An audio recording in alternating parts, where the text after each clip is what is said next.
Nagsuntukan ng mga residente sa pista sa barangay Daga, Panay, Capiz.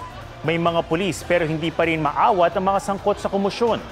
Kapag alamang magkakaanak ang mga dawit sa gulo. 44 days to go before Christmas sa Gapan City, Nueva Ecija. Ramdam na ang Kapaskuhan matapos mailawan ang kanilang giant Christmas tree. Bukod sa 150 feet Christmas tree, agaw pansin din ang kanilang giant Ferris wheel, life-sized Belen at Christmas tunnel.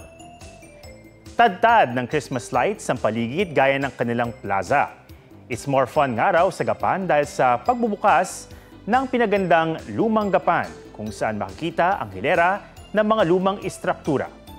Hindi naman makukumpleto ang Christmas feels kung wala ang chibugan na tampok sa kanilang night street.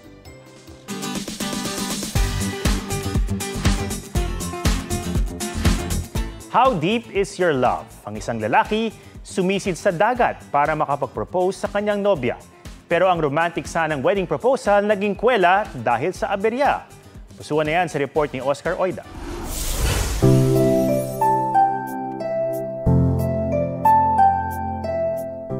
Long-time dream ni Jenny Rose na maging sirena o mermaid. Dream girl naman ni Mark si Jenny Rose. Pagkatapos ng 2 taong in a relationship, napagtanto na ni Mark, they're mermaid for each other.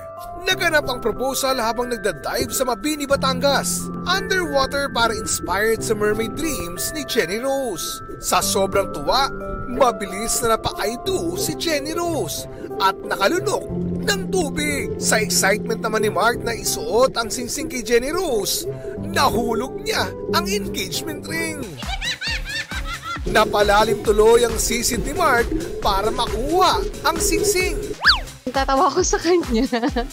Nag-yes na ako. Tapos syempre, kinailangan niyang habulin kagad. And then, ako naman, medyo kinakapos na rin ako sa paghinga. Dumiretso, akyat na ako. Worth it naman dahil sa kanilang prenup video, natupad ni Jenny Rose ang kanyang dream na maging mermaid. Kasama ang kanyang prince. Natupad naman ni Mark ang kanyang dream na mapakasalan si Jenny Rose nitong Sabado. Oscar Oida, nagbabalita para sa GMA Integrated News. Sa latest bulletin ng Pag-asa, huling namataan ng Pag-asa ang ngayon ang bagyong Nika, 80 kilometers west of Sinait, Ilocos Sur.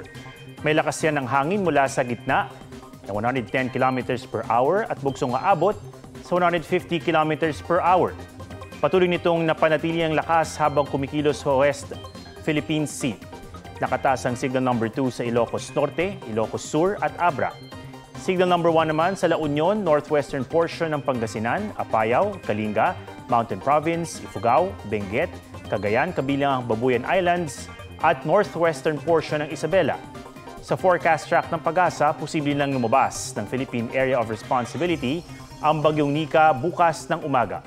Pero bukas rin posibleng pumasok ang isa pang bagyo na tatawaging bagyong Ophel.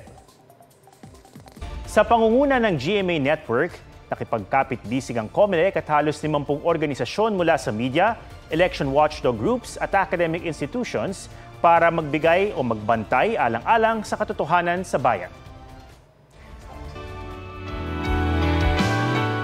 Para sa GMA Network Incorporated, lumagda si GMA Network President and CEO Gilberto R. Duavit Jr., Executive Vice President and Chief Financial Officer Felipe S. Yalo, Senior Vice President and Head GMA Integrated News, Regional TV and Synergy, Oliver Victor B. Amoroso, First Vice President for Public Affairs Ianesa S. Valdelion, First Vice President Radio Operations Group Glenn F. Aliona, President and Chief Operating Officer GMA New Media Incorporated Dennis Augusto L. Kaharian, First Vice President GMA International Joseph Jerome T. Francia, katuwang din ng GMA Foundation. Kinatawa naman ng Commission on Elections o COMELEC si Chairman George Erwin Garcia.